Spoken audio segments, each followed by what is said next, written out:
destinato a essere non univoci del creaturis dicitur, nec tamen prorsus equivoci, sed analogici. Analogia tu atribuciones o proporciones, proporcionalidad. Bueno, el ente también puede ser denominado como ser. No se dice de manera unívoca de Dios y de las criaturas, ni tampoco de una manera equívoca, sino analógica. La analogía puede ser de atribución o de proporcionalidad. Esto es lo que vamos, en primer lugar, a tratar de comprender.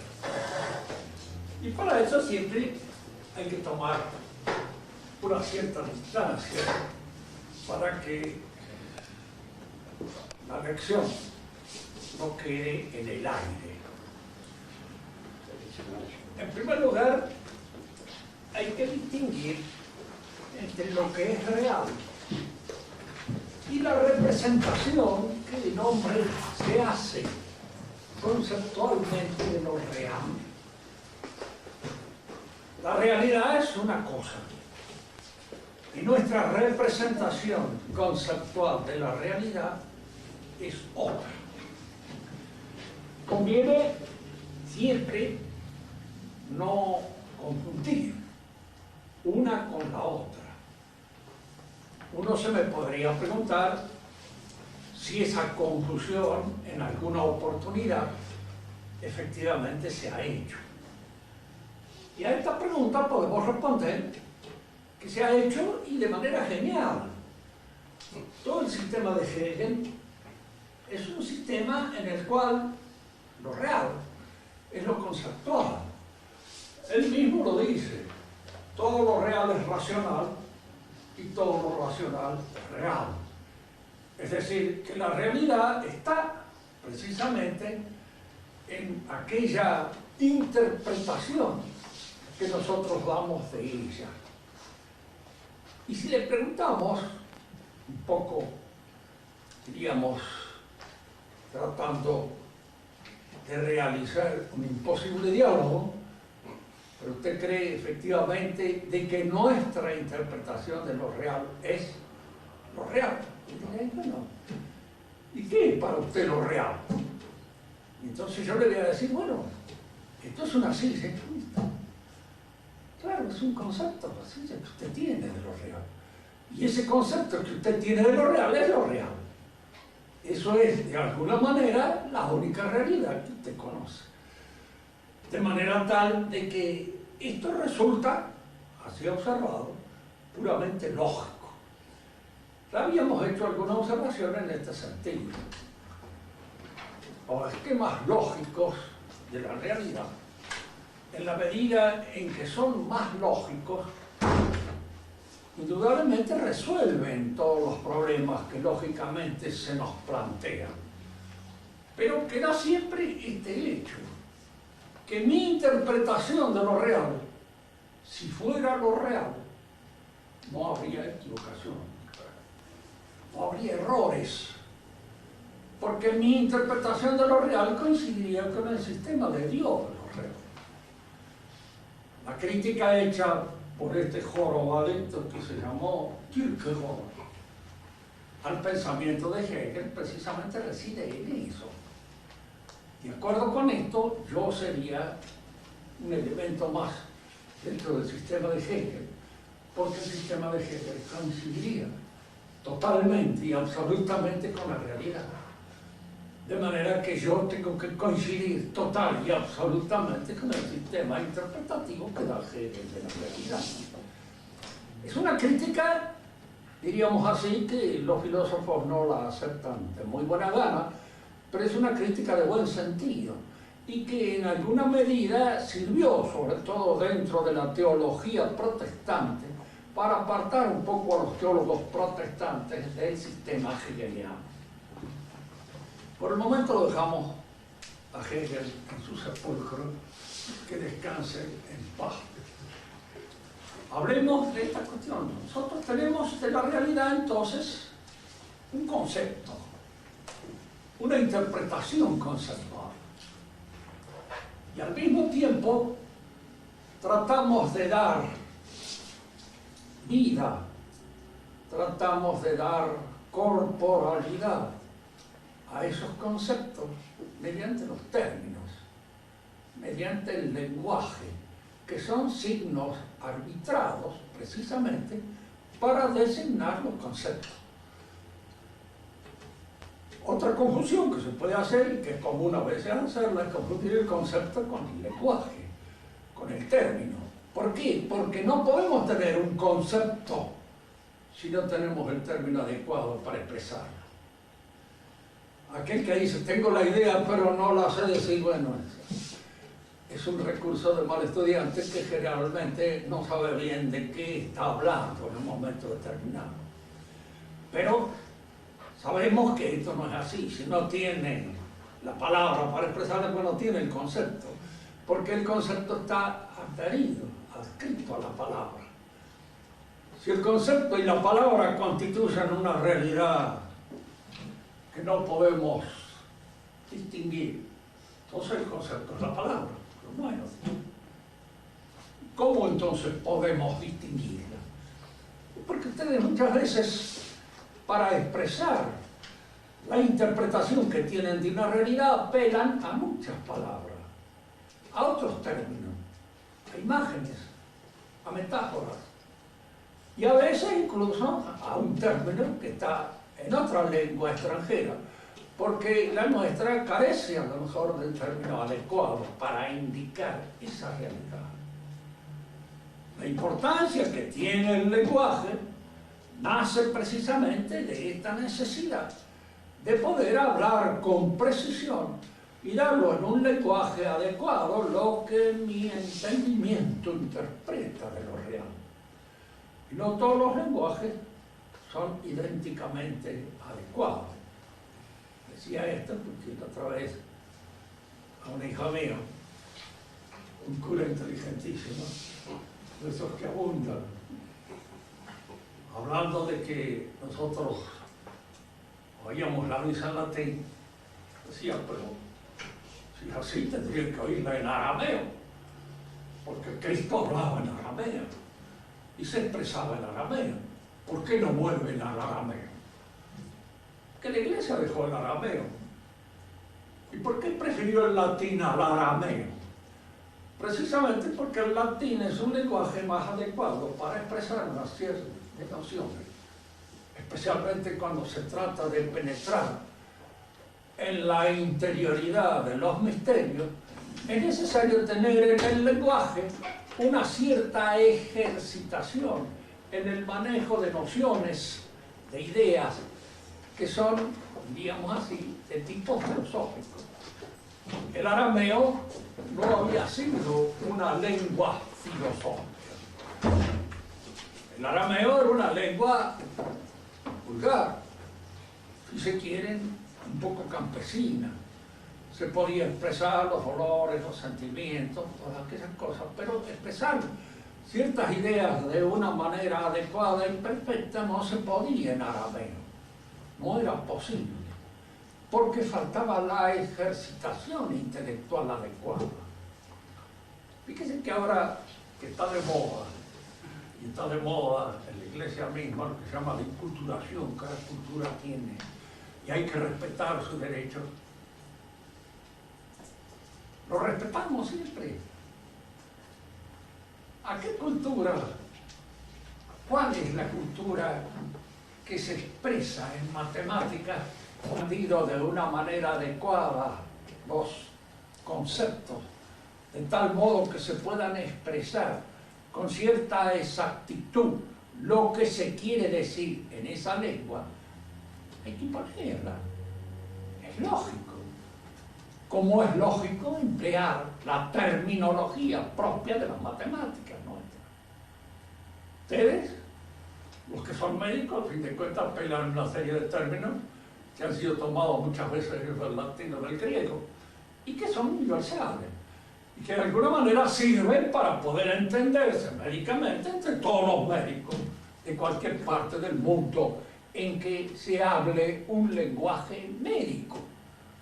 Tanto que un médico un libro de medicina en francés puede leer, muy probablemente, o en italiano, lo mismo, porque la mayor parte de los términos significativos fundamentales están tomados del latín y del griego. Decimos esto para indicar de que no todos los lenguajes se adecuan a las exigencias, diríamos así, de un pensamiento muy preciso, que es el pensamiento propio de la filosofía. Y es necesario entonces expandir el lenguaje para poder penetrar en los conceptos. Acá nosotros tenemos en esta, diríamos, formulación de Santo Tomás, al número 6, 4, una cosa que hace referencia a la lengua, a los términos y a través de los términos al concepto. Los términos pueden ser, lo habíamos dicho cuando hablábamos de ciencia, unívocos o equívocos. Fíjense, términos unívocos o equívocos. Un término unívoco es aquel que tiene un contenido racional, igual para todas las cosas en que se aplica.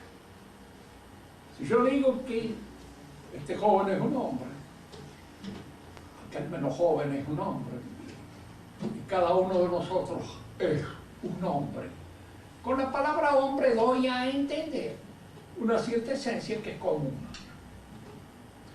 No se distinguen por la humanidad, se distinguen, diríamos así, por la individualidad.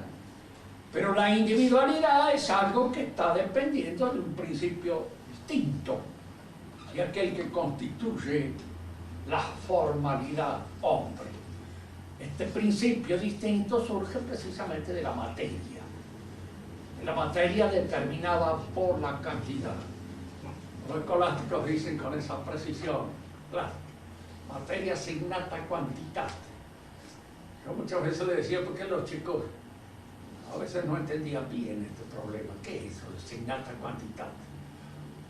Digo yo, bueno, fíjense que ustedes están haciendo empanadas. Muy bien, las recortan en un determinado lugar. A lo mejor el molde que usan para recortarla es único. Todas las recortan igual. ¿En qué se distingue una empanada de la otra?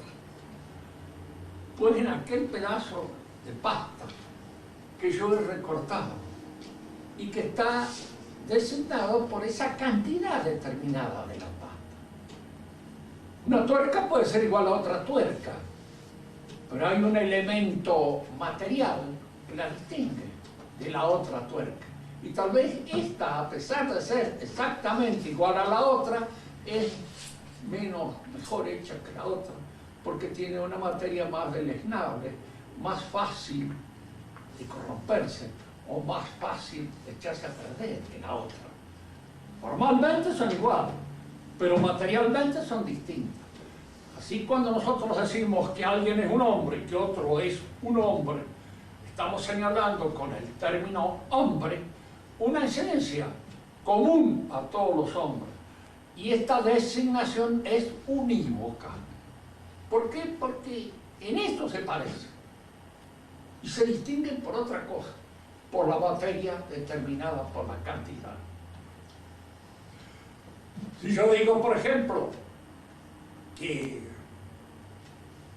el aire de Mendoza es sano y que fulano de Cural es sano, indudablemente la palabra sano aplicada al aire o aplicada a la persona no tiene exactamente el mismo sentido, porque a la persona se la aplica de manera efectiva. Allí es donde la salud se da, y en el aire se la puede aplicar en la medida en que de alguna manera ese aire contribuye a la realización de la salud. Esta es una forma analógica diríamos así, con una analogía que ya vamos a examinar, de designar dos cosas. Es decir, aquí la noción salud está dada en uno de una manera terminante, que lo afecta intrínsecamente, y en el otro porque la causa, porque de alguna manera contribuye a la realización de la salud. Si yo empleo, por ejemplo, ahora otra palabra y le llamo osa a la constelación y osa al animal, indudablemente estas dos cosas no tienen ningún parentesco, no tienen ninguna relación ni intrínseca ni extrínseca que los emparente. Este término es absolutamente equívoco. Fíjense que muchas veces se emplean estos términos equívocos para hacer un razonamiento falso, a partir de un no acomodo con los términos. Por eso conviene siempre, en los términos, ponerse de acuerdo y comenzar siempre por la definición. ¿Cómo entiendo yo esta palabra? ¿De qué modo la entiendo? ¿Por qué puedo decir que un gay no es una persona sana? Y otro me dirá, no, es un concepto de salud un poco raro el que usted tiene, porque no es el que en la actualidad se usa. Hay otro concepto de salud. Bueno, si nosotros entramos en la equivocidad, en el concepto, indudablemente va a ser muy difícil que nos pongamos después de acuerdo en lo que queremos decir con respecto a esa situación determinada que estamos juzgando. Cuando nosotros hablamos de que Dios es y que el hombre es, la palabra o el concepto ser aplicado a Dios y aplicado a la criatura no puede designar una razón común. No es como la palabra hombre aplicada a uno o a otro hombre, porque este hombre y aquel hombre de alguna manera se igualan, se comunican en la noción esencial de hombre. Pero el término ser aplicado a Dios y aplicado a esta gorra tienen algo de común, indudablemente. Son. Y al decir que son, decimos son un ente. Pero al mismo tiempo se distinguen, pero no se distinguen por algo que no sea el ser. Se distinguen en el ser mismo. Volvamos a este concepto para perfilarlo mejor. Un hombre no se distingue de otro hombre por ser hombre. Se distingue por sus características individuales, que provienen precisamente de la materia innata cantitante, es decir, de su herencia genética, de lo que pueden traer él como herencia, por su raza, su pueblo, lo que fuera. Pero cuando yo digo que esta gorra es, Dios es, la palabra ser apunta a algo común, a estas dos realidades, pero al mismo tiempo son diferentes. ¿En dónde? ¿En qué? En el término. Eso que los hace emparentar los distingue al mismo tiempo.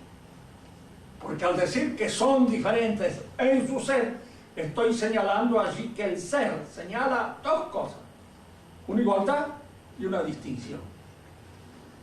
Y estos conceptos que señalan una igualdad y una distinción se llaman análogos, analógicos.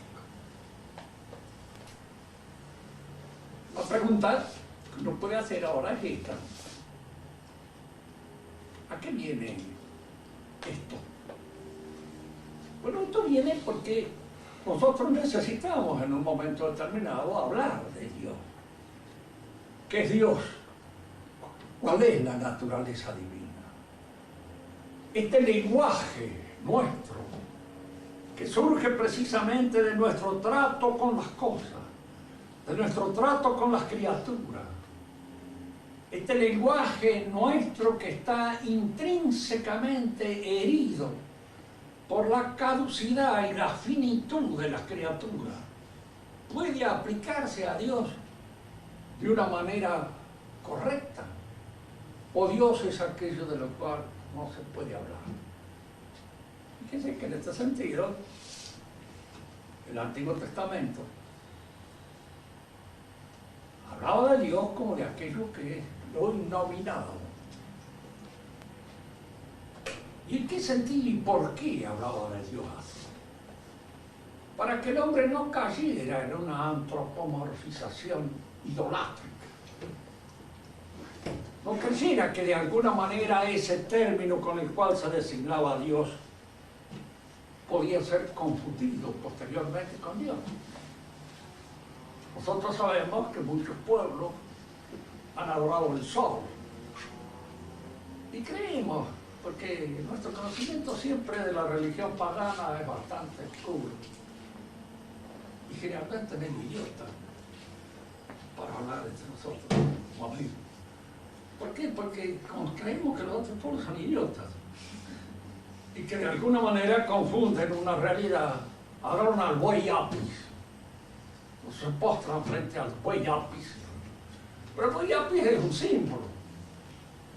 No es que ellos crean que ese buey que está allí, al cual pueden romper a patadas si quieren, es un Dios. Es un símbolo de Dios. Nosotros también tenemos símbolos, la cruz. Me decía un amigo mío que nunca jamás había pisado una iglesia. Me preguntaron una vez, ¿y qué? Sí, estuve en una misa. Está raro. Un tipo vestido de mujer levantaba un pedazo de pan. Y dice, todos los demás arrodillados. Porque la mayor parte parece que adoran el pan. Bueno, el pan de cualquier modo no es del todo malo que se lo adore un poco. No hay que llegar a una exageración, pero sí es necesario. Y el hombre vive de pan. Pero esta interpretación que hacía este señor un poco ajeno a la ceremonia propia de la misa, es un poco la interpretación que nosotros hacemos a veces de las creencias paganas. Adoran el sol, no adoran el sol es un símbolo. Y es un símbolo de la realidad divina, que ellos de alguna manera concebían, pero a veces había una tendencia a darle un relieve demasiado exagerado al símbolo y olvidarse de la realidad que simboliza.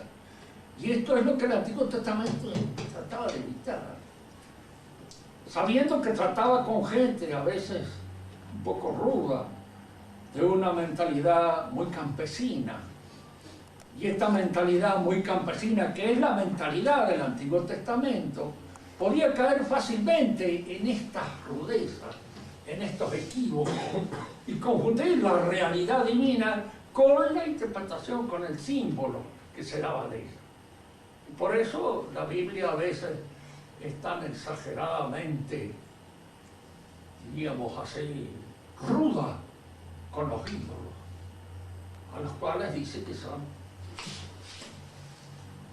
Fíjense que en castellano ustedes van a leer la Biblia, son todas traducciones bastante eufemísticas. No dicen las palabras que dicen, parecen en la verdadera Biblia.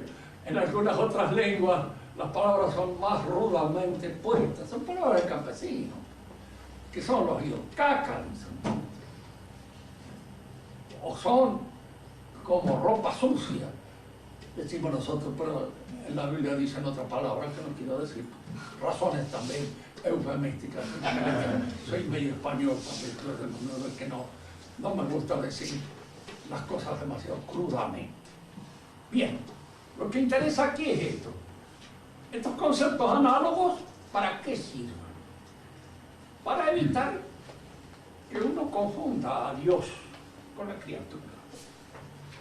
Y al mismo tiempo pueda hablar de Dios. Porque si yo caigo en una teología apofática, palabra griega, que significa que no se puede expresar el nombre de Dios, y no se puede decir nada de Dios. No puedo decir que es porque es de una manera tan distinta que no es. Bueno, ya ahí caigo en una suerte de apófasis. de teología apofática, en la cual el nombre de Dios es lo innombrable. Y si de alguna manera se pierde la posibilidad de alcanzar intelectualmente la realidad divina, se pierde la posibilidad de tener una idea acerca de lo que es Dios. Si yo confundo a Dios con la criatura, caigo en un panteísmo. Si por separar a Dios de la criatura de una manera tan absoluta, caigo en una teología apofática, llego a la conclusión de que de Dios no puedo decir nada. Ni que es bueno, ni que no es bueno, ni que es un ser, ni que no es un ser, nada, porque toda aplicación de un concepto es tan absolutamente distinto a aquellas cosas a las cuales nosotros atribuimos tales conceptos que la superan nada, y entonces lo que corresponde es el silencio absoluto. Para evitar el silencio absoluto y poder crear una teología capaz de poder hablar de Dios y al mismo tiempo que señalamos lo que en él hay de inefable y de grande y de indecible, al mismo tiempo indicamos que si las criaturas son criaturas porque participan de la realidad de Dios, hay atributos en la criatura que pueden ser propuestos a Dios, pero destruyendo la finitud propia de la criatura y dándoles un sentido más absoluto, más completo, más total, más infinito. Y estos conceptos que al mismo tiempo señalan una igualdad y determinan una profunda desigualdad en aquella cosa indicada se llaman análogos. Fíjense que en metafísica casi todos los conceptos usuales son análogos. Ente es un concepto análogo. Causa es un concepto análogo. Naturaleza es un concepto análogo. Porque tienen en parte una cierta igualdad y en parte una cierta desigualdad. No son totalmente equívocos porque algunos puntos de igualdad señalan. No son tampoco unívocos porque esa igualdad no se da de la misma manera en uno y otro, sino que al mismo tiempo que señalan la igualdad, señalan la diferencia. Con esto, nosotros tenemos, dentro de la teología católica, de la cual Santo Tomás es el príncipe de los teólogos católicos, tenemos los conceptos análogos para poder precisamente referirnos a Dios con cierto criterio, señalar ciertas realidades divinas y al mismo tiempo hacer resaltar la proporción en que se dan. Hay dos tipos de analogía. Lo que se llama analogía de proporción, proporcionalidad, y analogía de atribución. ¿Qué diferencia hay entre una y otra? La palabra proporción, proporcionalidad, aplicada a la analogía, es una palabra tomada de la matemática. 2 es 2 puntos a 4, como 4 puntos, 2 millones son a 4 millones. Hay una proporcionalidad cuando se examina, diríamos, el volumen que esa realidad señalada puede tener en cada cosa. El ser de la piedra es a la piedra como el ser de Dios es a Dios. Es decir, hay entre el ser de la piedra a la piedra y el ser de Dios a Dios una proporción. Indudablemente es una proporción que excede toda posibilidad de medición, pero hay una cierta proporcionalidad. La analogía de proporcionalidad surge cuando se examina la esencia de las cosas, su modo de ser. Este modo de ser de esta cosa es a esta cosa como el modo de ser de esta otra cosa es a esta otra. hay proporción. Pero cuando examinamos la existencia, recuerda que en la clase pasada habíamos distinguido entre esencia y ser. Pero como al ser generalmente, habitualmente le llamamos la existencia, a veces utilizamos este término para evitar en nosotros los equívocos. El actus de ser es un acto participado en nosotros. Dios es el participante. En Él se da en la plenitud. Por eso Él es el analogado principal. Aquí en el ser se da en toda su plenitud. Y en los demás por participación. Pero esta participación supone una atribución que se aplica intrínsecamente al ser. Tomemos esto otra vez de nuevo. Cuando hablamos hace un rato y decíamos que el aire es sano y la persona es sana y el remedio es sano y el color es sano, la palabra salud aplicada a la persona se aplica con una atribución intrínseca justa. Es a la persona a la que corresponde. Y a los otros por una atribución que se llama extrínseca. Por su referencia a la salud del hombre. Porque pueden ser causa o síntoma de la salud del hombre. El color sano es síntoma de salud. El aire sano es causa de la salud. El remedio es causa de la salud. Estos se llaman entonces analogías de atribución extrínseca. En general se suelen dar también las analogías de atribución extrínseca en la metáfora. El día está alegre, caminé. El día no está alegre, estoy yo alegre. Lo proyecto al día. Entonces le atribuyo al día algo, pero es algo que no le corresponde intrínsecamente al día, le corresponde a mí. ¿Y al día cómo le corresponde? Extrínsecamente. Por eso se habla de atribución extrínseca. En el caso de la existencia, el ser propiamente tal, que se da en las cosas y se da en Dios, se da en cada uno de ellos con una atribución intrínseca, porque el ser es lo que afecta más profunda e íntimamente a una realidad. Es aquello que la hace ser esa realidad, aquello que la coloca sobre la nada, y siendo aquello que la coloca sobre la nada es lo más intrínseco que una realidad tiene.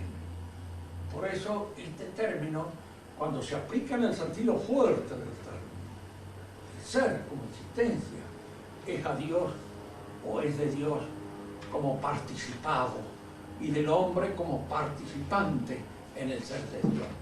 El hombre participa del ser de Dios, pero no es parte del ser. Recordemos aquella noción que establecimos. Ser parte y tomar parte. Tomar parte de alguna manera es beneficiarse en una participación espiritual con una realidad. Y ser parte es ser parte verdadera. Si fuéramos parte de Dios, no habría entre nosotros y Dios una diferencia entitativa apreciable. Y el concepto ser sería usado de una manera unívoca, no de una manera análoga. Bien. En todo caso volveremos más adelante sobre esto. Pasemos a la otra. Por lo demás dice, en toda criatura hay una composición real de sujetos subsistentes con formas secundarias añadidas, o sea, accidentes. Esta composición no sería realmente si la esencia no fuera distinta del ser. En primer lugar, acá, para comprender bien este problema que es bastante intrincado, tenemos que tomar al ser, al ente común, que del ente físico es de donde parte nuestra experiencia. ¿Qué es un ente físico? Cada uno de nosotros es un ente físico. Y tomémoslo como ejemplo. En cada uno de nosotros había una composición de actipotencia que se extiende a toda la realidad entitativa. Luego una composición entre el modo de ser, como somos, y efectivamente la realidad, el ser, la existencia. Ese ser que somos, ese ser que nos coloca en lo real. Ahora aparece otra composición. ¿Cómo aparece esta composición y cuándo? Examinémoslo nosotros. Supóngase esta niña hace 18 años o 17 años. Era muy poca cosa, pero era la misma.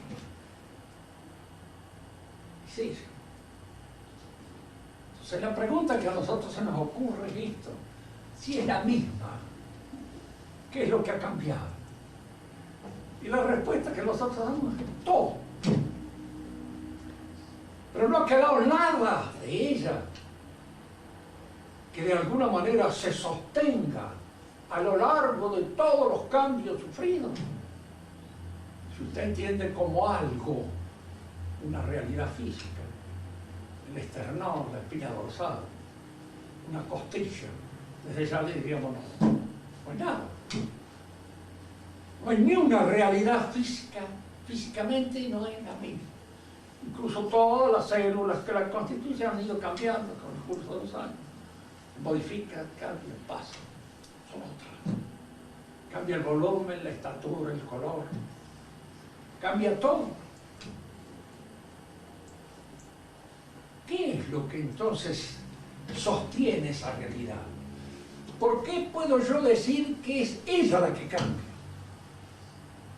O en otras palabras, ¿por qué los cambios no son tan catastróficos que yo pueda decir de hablar? ¿Por qué? Porque todo ha cambiado de tal manera que ni yo ya puedo seguir hablando porque ya soy otro. Y esto que acerca de lo cual hablamos son otros. Nos damos cuenta por la experiencia de nuestra vida. Y aquellos entes de los que hablamos, hay cambios que se van sucediendo en el tiempo y en el espacio. Pero al mismo tiempo hay algo que sujeta esos cambios, que los sostiene. Y la pregunta ahora es esta: ¿y qué es eso que los sostiene? La respuesta es esta: no hay ninguna cuestión material. No hay nada que yo pueda señalar y decir esto es lo que lo sostiene. Fíjese que en ciertas cosas que pertenecen al mundo de nuestra experiencia diaria, puede haber cambios que se producen sí sobre una materia que sigue siendo el sujeto básico. Así esta mesa yo la pinto de otro modo, con otro color. Pero es esta mesa la que yo pinto. Pero ese sujeto que somos nosotros, eso que es cada uno de nosotros, ¿qué es? Es el color, es la estatura, es el peso, es lo que ha pensado hoy, lo que pensará mañana, lo que pensó antes de ayer. Y la respuesta que nosotros podemos dar es no hay ninguna cosa. Hay allí algo que hace que todos esos cambios que se produzcan en él tienen su signo, tienen su estilo, en alguna manera pertenecen a su genio y a su figura. Genio y figura hasta la sepultura. Es decir, aquello que va cambiando sigue siendo la misma persona. Lo he conocido desde niño, muchas cosas en él han ido produciéndose, aumentándose, otras tal vez se hayan perdido, porque en los cambios hay pérdidas y hay ganancias. Esto es fundamental. Esto hay que salir al encuentro de todos esos optimistas papanatas que creen que todo cambio es bueno. Morirse es cambiar también. Y si eso constituye alguna bondad, alguna cosa buena. Puede ser que sí, pero no en el orden natural. Pertenece a otro orden de cosas. Enfermarse también es cambiar. Perder un brazo también es cambiar. Y si alguno encuentra que es un cambio, que está con el cambio, dicen, claro, son gente que lo que se ha perdido en este universo mundo es el hábito del buen lenguaje. Y el hábito del buen lenguaje lo daba en la universidad la filosofía. En todas las universidades se estudiaba filosofía. Otros días leía una cosa, el más inesperado de los defensores de la tradición, Anatole France. Vieron qué cosa linda, escribía sobre el latín y sobre el conocimiento teológico. Claro, era un personaje de una novela de él, un cura. Pero él le hacía hablar, al personaje le hacía hablar el lenguaje que debe hablar. Un cura con buena formación, un verdadero obispo. Y sí, el lenguaje que debiera hablar. De manera que, diríamos, Anatole France tenía una formación intelectual lo suficientemente buena como para poder saber qué es lo que podía decir un hombre y qué es lo que debía decir, aunque él no lo dijera. Hablan ahí los dos personajes en torno a la democracia y a la república. El alter ego de él, que es Monsieur Bergeret, habla a favor de la democracia. Pero da la impresión de que cuando ha hecho la crítica de la democracia hecha por el sacerdote, una crítica de molerosa total, ¿sí? Hasta el punto. Y luego hace la defensa del Bergeret, a uno lo hace pensar. Hay un señor que ha hablado de una dama y ha hablado haciendo los elogios de la dama. Y el otro al final le dice, mire, yo de cualquier modo me quedo con una terrata porque es más barata y me va a salir mucho menos caro. No tengo que casarme ni nada. Es decir, la defensa que hace de la democracia es una defensa tan absurda y tan hecha, diríamos así, no sé qué. Uno se ríe porque dice, sí, es cierto, tiene razón en esto. La democracia, la facilidad, cualquier gasnápido puede llegar a cualquier cosa. Y entonces existe la posibilidad, como yo soy un gasnápido, de poder llegar ahí, todo lo otro, lo demás acá. Entonces, además, cualquier porquería que se haga pasa inadvertida, porque todo el mundo la hace. Entonces, como todo el mundo vive en pleno zafarrancho, yo puedo vivir más cómodo dentro de la democracia. Es decir, es la apología del prostíbulo. Es la apología, diríamos así, claro, de lo que es fácil por abandono. Sentido de abandono. Y él lo hace con tanta gracia, con tanta penetración que da gusto. Eso es un libro que lo tengo casi de cabecera. Y muchas veces le he leído, en alguna oportunidad, el padre Castellani decía que Anatole France es judío. Entonces él dice algo. Y yo, con que hablaba, le digo, mire, primero no es judío. Era de origen bien católico, se llamaba Tibor. Y en segundo lugar, mire, hay que leer a veces algunas cosas de él. Algunas las ha hecho propana lucrando, para ganar plata. Y entonces ha hecho cualquier cosa. ¿Sí? Otras las ha hecho que se las traía en una caída de él, porque no tenía ningún empacho en tenerlas, ningún género. Pero las que ha hecho con gusto, las ha hecho con gusto. Y les aseguro a ustedes que las ha sabido ver con mucha perspicacia y con mucha fineza. Él dice una cosa ahí en ese libro que es interesante. Antes todo el mundo tenía el catecismo y había aprendido algo de teología. Y hasta los diputados sabían hablar, porque habían aprendido hoy día. Que un diputado sepa hablar es ya mucho. La mayor parte de ellos son unos imbéciles que dicen cualquier cosa y que están esperando precisamente, o no imbéciles, esos son demasiado vivos, pero no saben tampoco mucho más allá de lo que sabe el último aterrante que los vota. Es decir, están en la misma línea y él de algún modo, diríamos así, carece a contrapelo, el mismo pelo de la bestia. Otra frase dice esto, antes se aprendían estas cosas. Porque antes en la universidad se estudiaba la filosofía tomista, la filosofía tradicional, la filosofía que nace en Grecia. Y entonces había un lenguaje común, que es el que acercaba a todos los universitarios, y que es el que les permitía a un hombre de formación médica, a otro hombre de formación en arquitectura, o a otro hombre de formación en filosofía entenderse. ¿Por qué? Porque manejaban una lengua común. Y al manejar una lengua común se podían poner de acuerdo sobre ciertas cosas fundamentales. Esa lengua común ya parrillo. Y hoy cada una de las disciplinas, ustedes ponen, maneja un lenguaje esotérico, críptico, que es propio de esa disciplinita. Y cada uno de ellos tiende a hacerlo. Tanto que la mayor parte de los críticos literarios en la actualidad, yo a veces río porque tengo dos hijas que estudian esas cosas.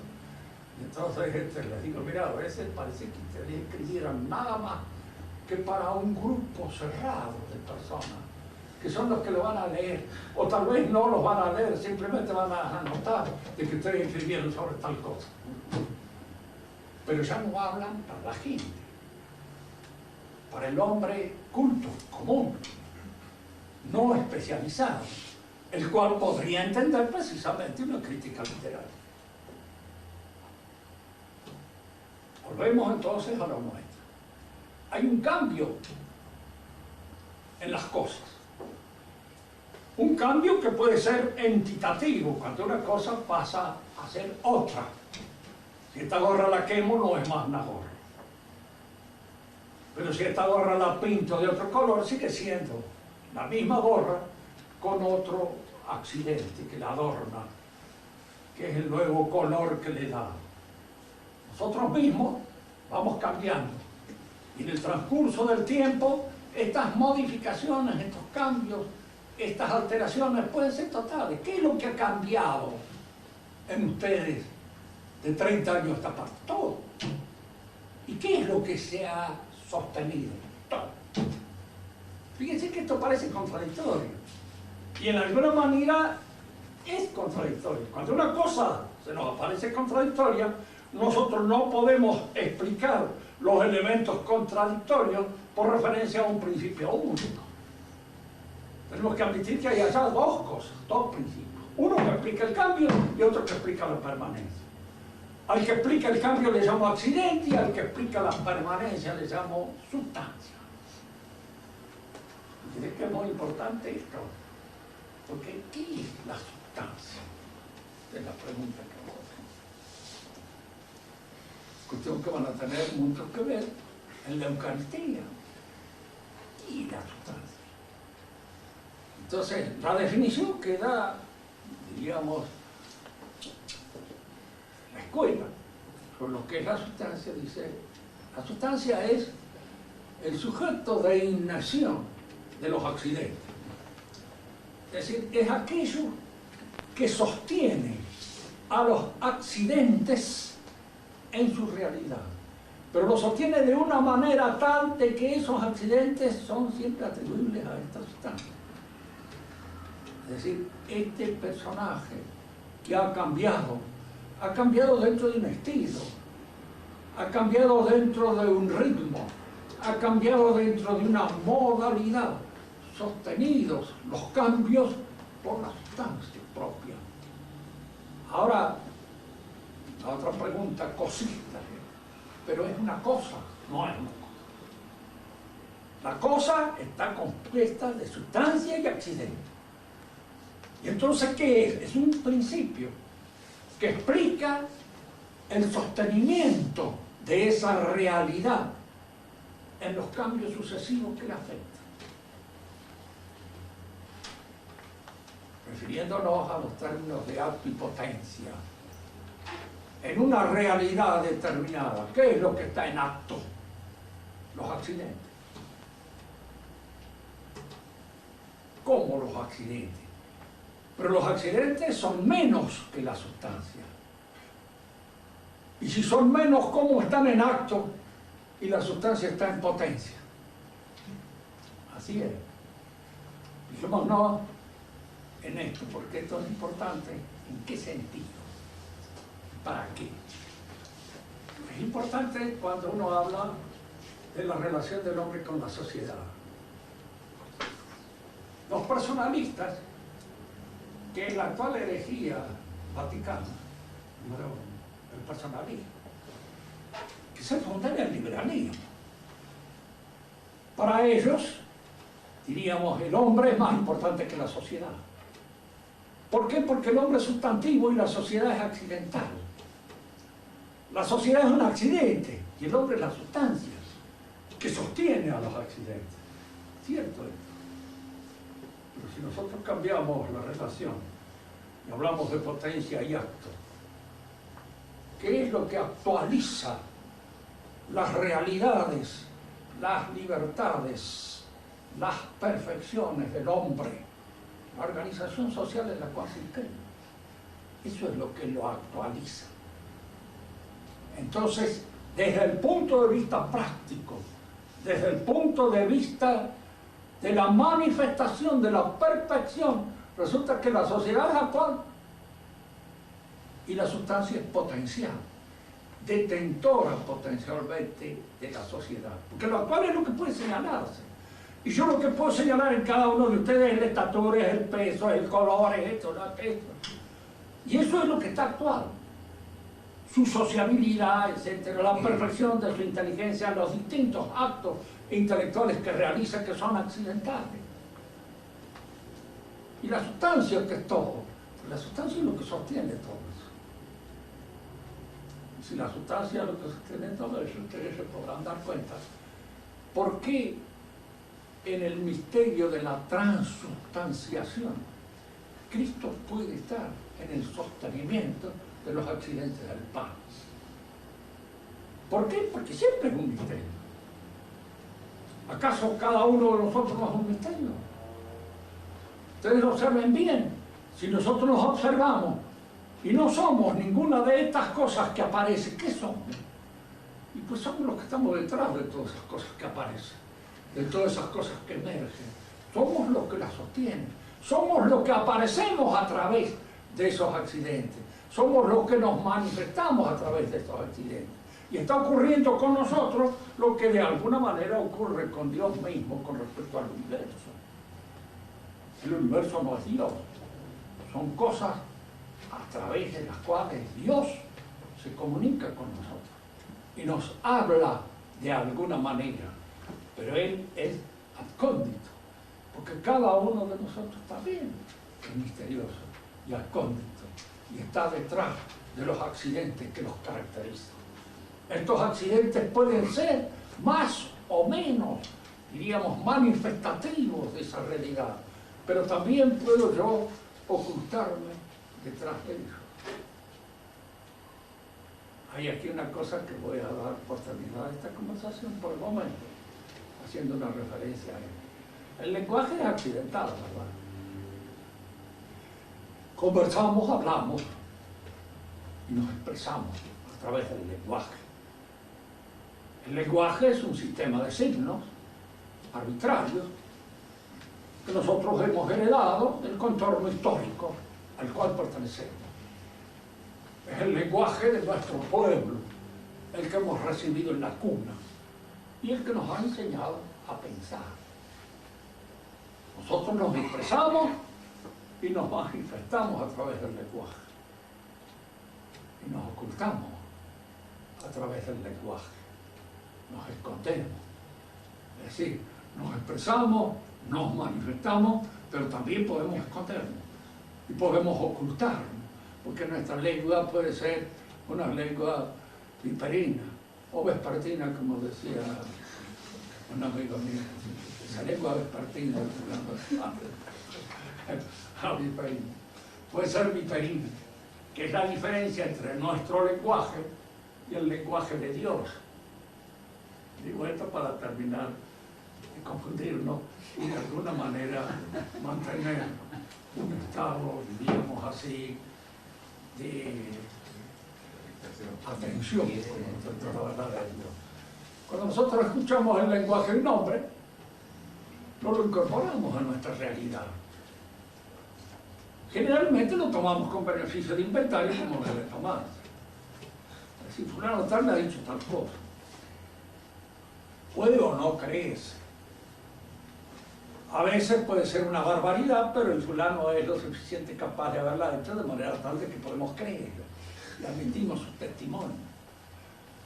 Pero cuando el testimonio que admitimos es la palabra de Dios, la palabra de Dios y Dios no tienen solución de continuidad. Entre yo y mi lenguaje hay solución de continuidad. Yo puedo hablar para engañar. Dios no habla para engañar. Su palabra es Él. De manera tal de que cuando yo acepto la palabra de Dios a través de la Escritura y de la tradición, yo estoy incorporando a mi propia realidad, la realidad divina, a través de la inteligencia. Es la realidad divina la que en alguna medida ahora se asienta accidentalmente en mi inteligencia. Porque la gracia es un accidente, el más importante, el más fundamental de los accidentes. Pero se asienta la realidad divina cuando yo acepto la palabra de Dios. Acepto la palabra de Cristo y entonces esa palabra está en mí. En alguna manera, misteriosamente, se incoa en mí. Fíjese que a veces el Espíritu Santo tiene que hacer algunos malabarismos bastante grandes para poder convertirnos en algo más o menos decente.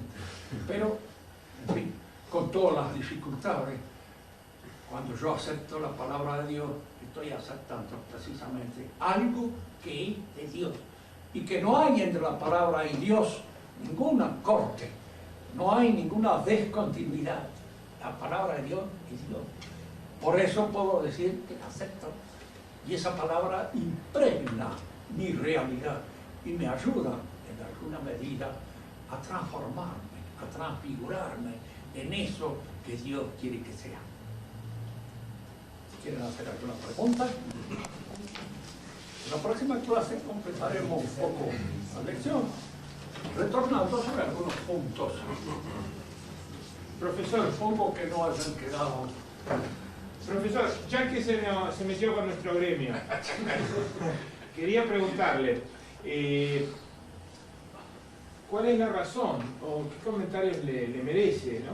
Que siendo el lenguaje de la Iglesia tan claro hasta los años 60, absolutamente inequívoco, particularmente los documentos pontificios, ¿cómo es que pareciera que los hombres de Iglesia dejaran, igual que las demás disciplinas, esa base común filosófica para entrar de lleno a un lenguaje que usted calificó de esotérico? Solo para iniciado, ¿podría elaborar un poquito más de eso? Me pregunto porque yo lo informo porque usted no sabe. Es decir, de alguna manera, lo que... Pero a uno le gusta la exposición magistral. La influencia que ejerce sobre la Iglesia el pensamiento moderno, contemporáneo. Esta influencia es de dos tipos. En general es una sugestión a la cual rara vez el hombre puede sustraerse. Esta es la última palabra, lo que se ha dicho últimamente. Y hay que estar al día. Lo digo porque yo tengo muchos profesores, incluso amigos, y a quienes quiero mucho. Pero que por ahí te aparecen, diríamos así, dando importancia a ciertas formas de pensar, nada más que porque están de moda y porque no se animan a ir contra lo que se impone en la universidad como la última logro, la última consecución de la inteligencia. Los hombres de iglesia son hombres. Lógicamente se encuentran en el mundo. En un momento determinado pueden encontrarse con que ellos están constituyéndose en una suerte de gueto que se aparta del resto del universo. Estamos cultivando la filosofía de Santo Tomás, anacrónica, vieja, no estamos al día. No sería posible conciliar el pensamiento realista de la filosofía clásica con el pensamiento moderno. Fíjese que hay algunos intentos incluso que son geniales, pero que no han dado ningún resultado, porque no se puede conciliar. Son simplemente inconciliables. Hay un dicho de Gilson que lo dice muy claro. Dice, en Kant, el subjetivismo idealista es tan cerrado que cuando uno lo examina dice, pero no habrá acá alguna puerta que me permita encontrarme con el pensamiento clásico a través de Kant. Esta es la puerta que buscó el padre Marchal, la puerta que buscó este otro pensador modernista que ha tenido tanta importancia en el pensamiento modernista moderno, este francés, ¿cómo es que se llama? Congar. En este momento no lo recuerdo, tengo todas las obras completas de él ahí, pero se me ha ido de la cabeza en este momento. Bueno, son intentos que se tratan de hacer para no perder totalmente de vista el movimiento del mundo. Fíjense que yo leo, por ejemplo, incluso en las últimas encíclicas papales, cuando habla de la historia, y habla de los adelantos que puede haber traído por la humanidad la Revolución Francesa.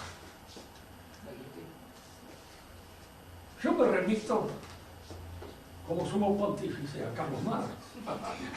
¿Qué dice Carlos Marx de la Revolución Francesa? La Revolución Francesa, la única libertad que ha avalado, dice, es la libertad de enriquecerse a toda costa. Y ha puesto el gobierno en las manos de los hombres de plata, que a su vez, por medio del soborno, mantienen una oligarquía de sufragistas, que son los que constituyen ahora las clases dirigentes. En la opinión de Marx y de cualquier tipo inteligente que sabe de la Revolución Francesa.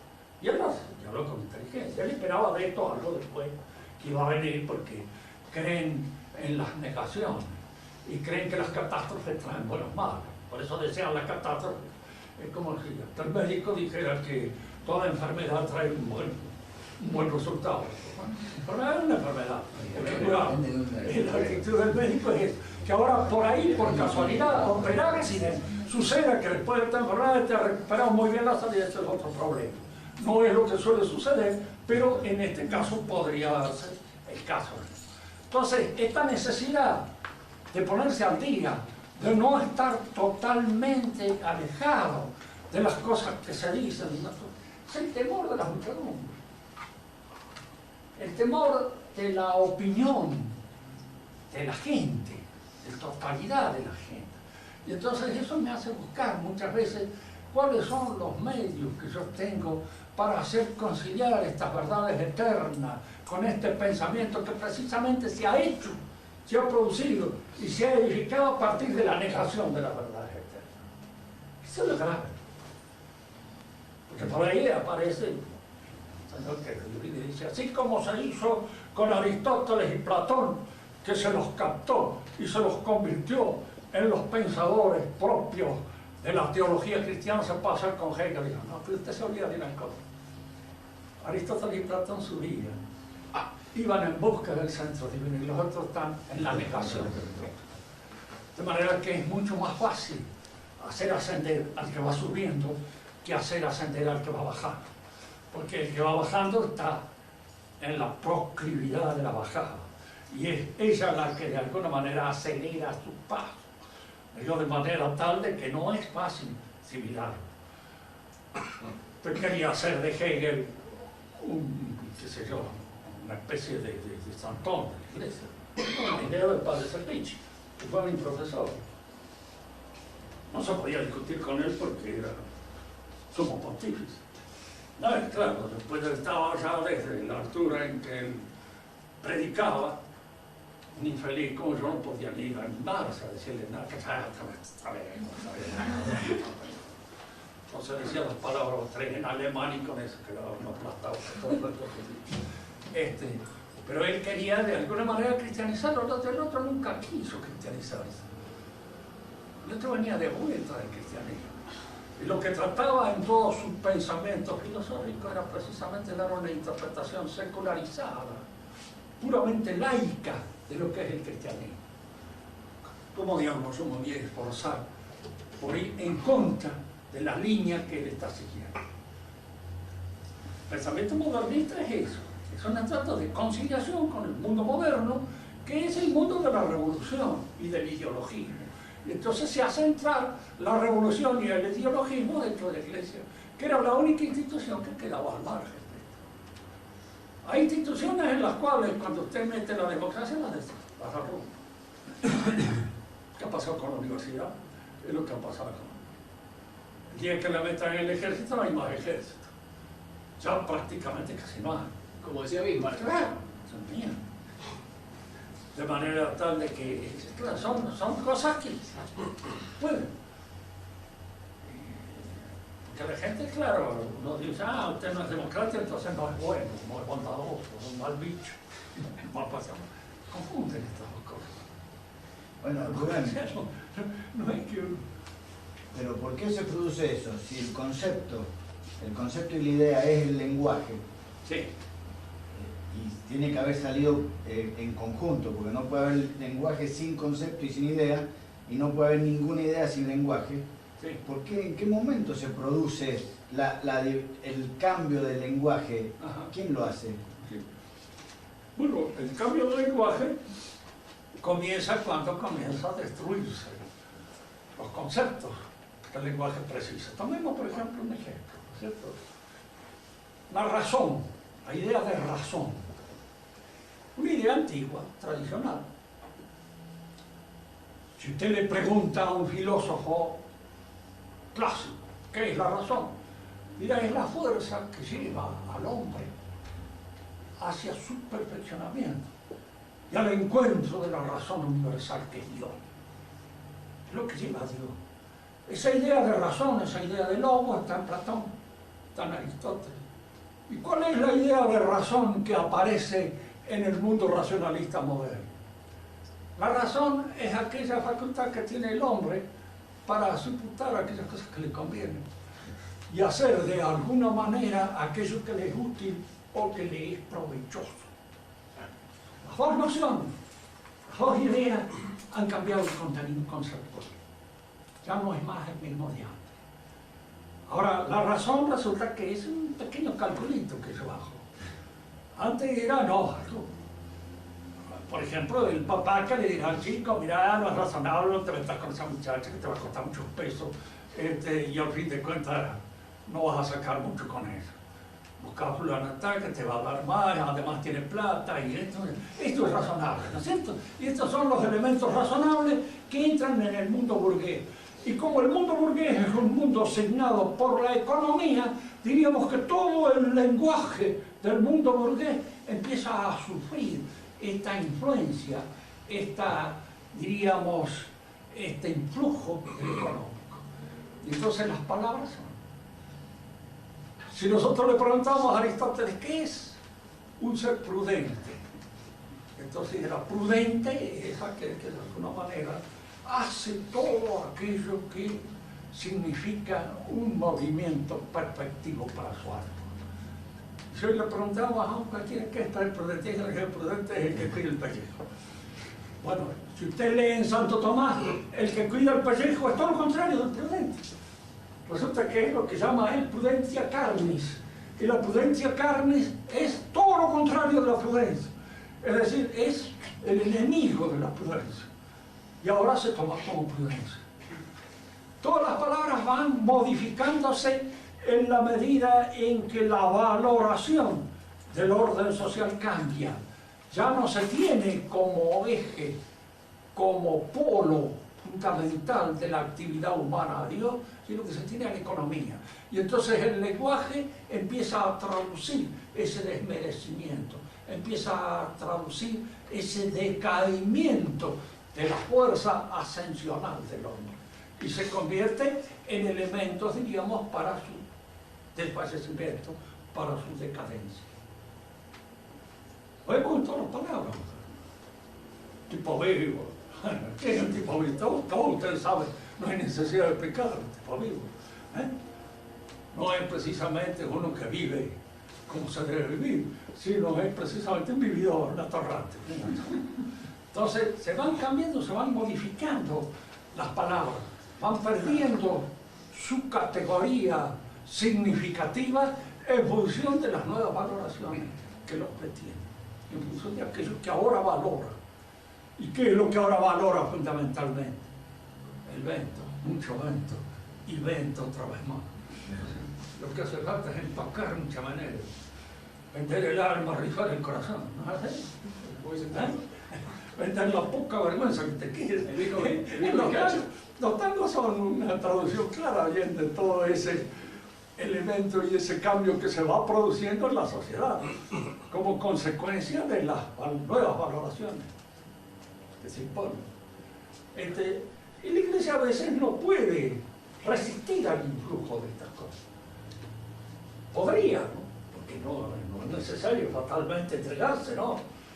Pero quiere de alguna manera quedar bien, ver de qué modo se puede tener más gente, cómo se puede llenar el atrio, de qué manera podemos atraer más acá. El ping-pong ya no alcanza, tenemos que buscar alguna otra manera de atraerlos, con algunos bailecitos, algunas cosas, un lenguaje que sea más accesible para la mayor parte de la gente, unas exigencias morales que no sean tan estrictas como las que se daban tradicionalmente, sino que tengan más en cuenta los vicios corrientes de la mayor parte de la gente. Entonces así no vamos a perder electores. Y como hoy una cosa que se impone también es de que las cosas valen por la cantidad de gente que adhiere. Diríamos así, no me pasó una vez que me sucedió a mí. Me eligieron director de la Facultad de Ciencias Políticas, después de aquella escuela. Y no acepté porque me eligieron. Dijo, no, si entro así, estoy mal. Voy en plena decadencia.